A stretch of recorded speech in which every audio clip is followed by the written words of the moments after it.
Bob Dylan dans la tourmente. Vendredi 13 août, une femme a déposé à l'encontre du chanteur une plainte pour abus sexuels devant la Cour suprême de New York.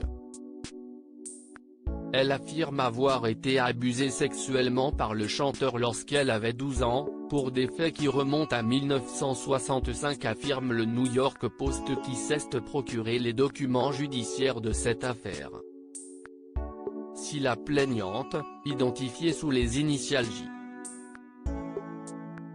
J.C., réside désormais à Greenwich dans le Connecticut, c'est à New York qu'elle a porté plainte, car c'est bien dans le quartier de Manhattan, dans la chambre de l'artiste qui a reçu un prix Nobel au célèbre hôtel Chelsea, qu'elle affirme avoir été abusée de multiples fois.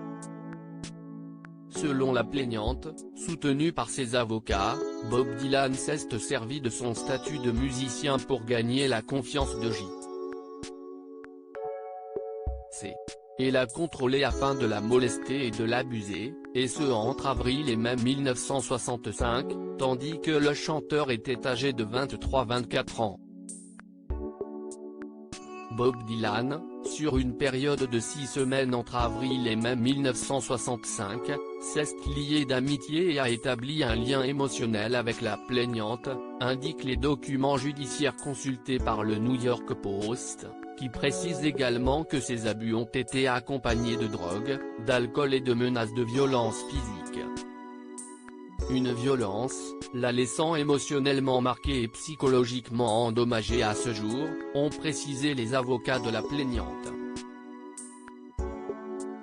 Bob Dylan conteste ces accusations. Aujourd'hui âgé de 68 ans, cette femme accuse également Bob Dylan de coups et blessures, agressions sexuelles, souffrance émotionnelle, séquestration. Les retombées qu'elle a subies, y compris la dépression, l'humiliation et l'anxiété, sont de nature permanente et durable, affirme la plainte, tandis que l'avocat de la victime présumée assure que celle-ci a fourni de nombreuses informations détaillées concernant le moment en question qui ne laissent aucun doute sur le fait qu'elle était avec lui dans l'appartement à ce moment-là. De son côté, le chanteur a réagi à cette accusation par le biais de son avocat, qui a assuré que cette affirmation vieille de 56 ans est fausse et sera vigoureusement contestée.